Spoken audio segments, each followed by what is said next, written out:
Diba, ito nasukatan natin yung, ano niya, yung distance dito sa likuran. Dito natin siya susukatan. Ito ang caliper. Ayan. Okay.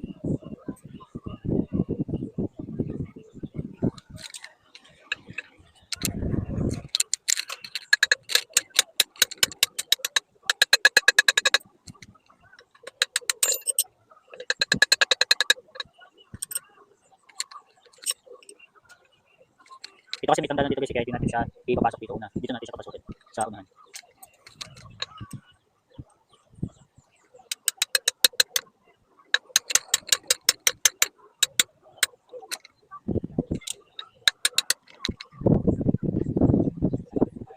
Yan, pasok na guys. Balik natin. Pasok na rin. Okay na. Ngayon, i-cut na natin itong shafting niya dito sa likuran. And pati dito sa height na niya. Balikan ko kayo guys, i-cut ko muna.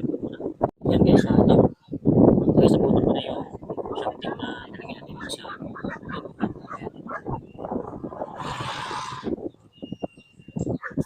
Ito dito guys. Then ito, tatlong thread dito sa likuran. Dito guys, sakto-sakto siya eh. Testing natin to.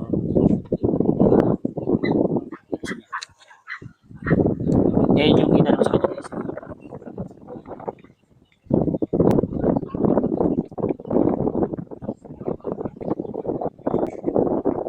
Dapat pagka nilagay mo itong pan cap, suwabe lang yung hihigit. Hindi maigpit. Kasi pagka maigpit guys, yung thread ng pan cap, sinisira niya. Sisira yun. Pagka masyado maigpit. Pinakasuwabe lang yun. Pagka dali mo lang siya doon sa hitting natin.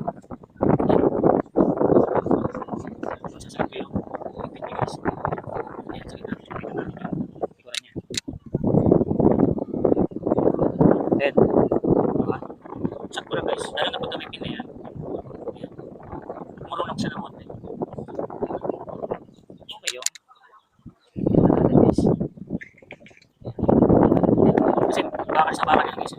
Kailangan suwabi naman yung pagka nilagay mo itong pagka. Kaya pagka nagputol kayo dito guys, sa buti i-grind nyo, i-grind rin or yung igil malabas. Yan. Parang magtatasaan nyo muna siya. Pati ito yan sa likuran niya. Para mawala yung pinakakantuan niya. Try natin sa music niya.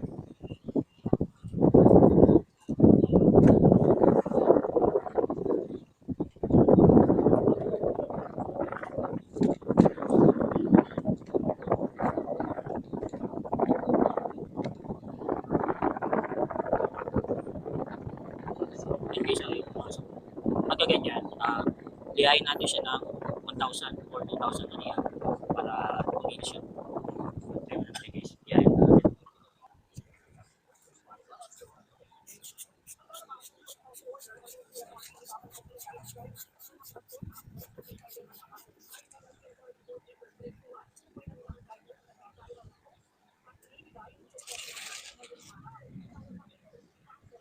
Yun, okay na guys, no? Pasok na. Diba? Okay na. Kailangan kasi, pagka ganung ayaw pumasok, huwag yung pupwersahin. Kumbaga yung may mga metal dyan na medyo angat-angat pa, lilihain nyo lang yan ng 1,000 or 2,000 na liha. Yung pinaka manipis na manipis.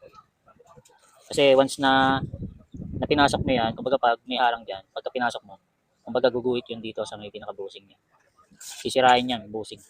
Tapos itong shafting na yan, masisira din. Kasi magkakaguhit na yan dito. Pwede naman, lihain yan ng 2,000, 1,000 na liha. Ang kaso, kailangan makinis yung pagkaliha niya. Ay, yung pinalabasan after mo na maliha. Naset na. Naset na. Yan, i-assemble ko na lang guys. Mamaya, kanta ko na lang sa inyo. Sige na, okay na.